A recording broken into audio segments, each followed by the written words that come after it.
اب میں چاہوں گا کہ گڈو بھی میں سے کچھ اور سوال کرے تو میں اس کا جواب دوں.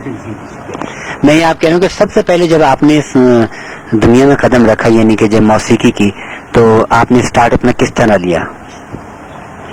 سب سے پہلے میں نے نان فلم ریکارڈ جو تھے وہ EMI کے لیے بنائے، جس میں طلعت محمود صاحب، SB جان صاحب، فردوسی بیگم، وسیم فاروقی، ان جیسی آوازوں کے ساتھ میں نے اپنی ریکارڈنگ کی ان کے ساتھ. پھر میری ملاقات وحید مراد صاحب سے ہو گئی تو ہم ریکارڈوں کے ذریعے وحید صاحب سے ملے اور یہاں سے پھر ہم آگے بڑھے.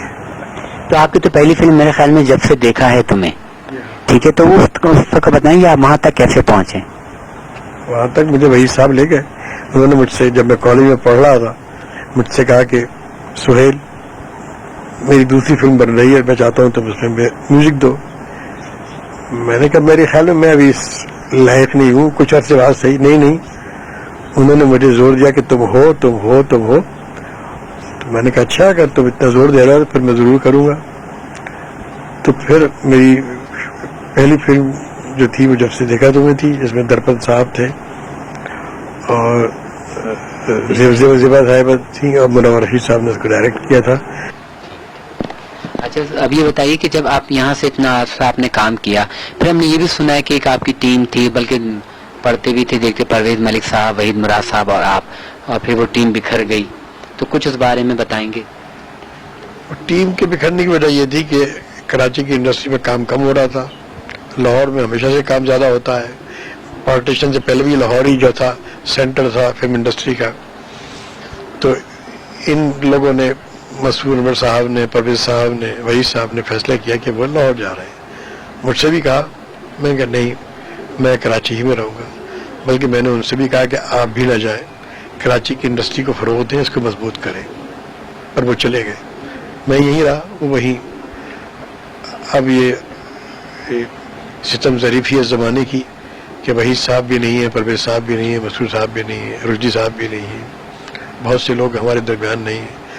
جیسے میں نے پہلے دعا کی ہے، ابھی دعا کرتا ہوں جو بچھڑ گئے ہیں، پروردگار ان کو بہتر سے بہتر مقام درجات عطا فرمائے، ان کے سارے اہل خاندان کو صبر جمیل اور ہم سب کو بھی عطا فرمائے.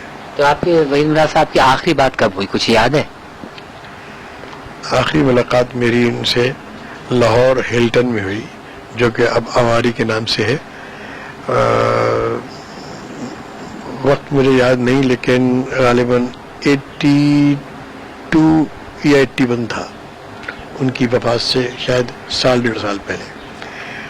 تو میں نے دیکھا کہ ایک صاحب میرے برابر کھڑے ہوئے ہیں، ان کی پشت ہے، آواز وحید مراد صاحب کی ہے، لیکن قد و قامت اور جسم ان کا نظر نہیں آ رہا.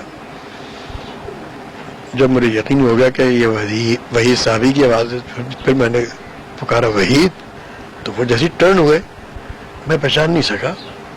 آنکھیں اندر دھسی ہوئی، چہرہ بدلا ہوا، بال مہندی والے لال. وہ وحید مراد نہیں تھے جس کو ساری دنیا جانتی تھی.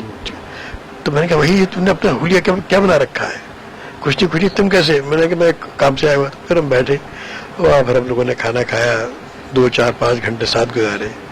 پھر وہ اپنے بارے میں کہانیاں سناتے رہے، میں سنتا رہا.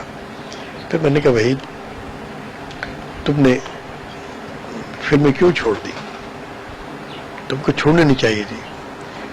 اور دراصل تم نے سٹارٹ لیا تھا کہ اپنی پروڈکشن تم نے خود کی شروع کی تھی، تم نے درمیان میں پروڈکشن چھوڑ دی. تمہیں راج کپور سے سبق لینا چاہیے کہ راج کپور صاحب نے آگ سے اپنی سٹارٹ لیا اور آخری فلم ان کی تھی رام تیری گنگا میلی. لیکن جب بابی بننے لگی تو ان کو احساس ہو گیا کہ اب وہ ہیرو بننے کے لائق نہیں ہیں. ان کی توند نکل آئی تھی، بہت موٹے ہو گئے تھے، آنکھوں کے پھوٹے باہر آ گئے تھے. لیکن وہ ایک پروڈیوسر تھے، اسٹوڈیو اونر تھے، ایڈیٹر تھے، ڈائریکٹر تھے، اسٹوری رائٹر تھے، ساری خصوصیات تھیں، صرف ایک ہیرو کی نہیں تھی. تو انہوں نے یہ کیا راج کپور نے کہ انہوں نے فلمیں بنانا روکا نہیں، ترک نہیں کیا، وہ چلتا رہا. بابی آئی پہلی فلم جس میں ان کا بیٹا ہیرو تھا، اور آخری فلم میں بھی ان کا بیٹا پوتا ہیرو تھا. تو میں نے کہا تم کو بھی یہ کرنا چاہیے تھا.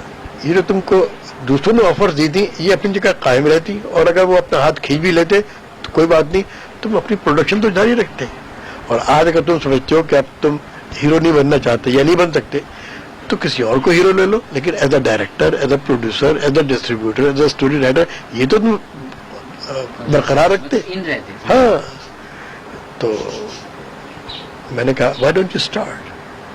کہ میں سوچ رہا ہوں کہ سوچو نہیں, اس دفعہ جب تم اسٹارٹ کرو گے تو میں تم سے معاوضہ نہیں لوں گا میوزک کا, اور جو شاعر ہیں اور جو سنگر ہیں اور جو میوزیشنز ہیں ان سے بھی کہوں گا کہ وہ بھی 50% تم سے لیں, اور جب فلم مکمل ہو جائے تب کرے. تو اس نے کہا آئی نیور نیو کہ my friends are still around me.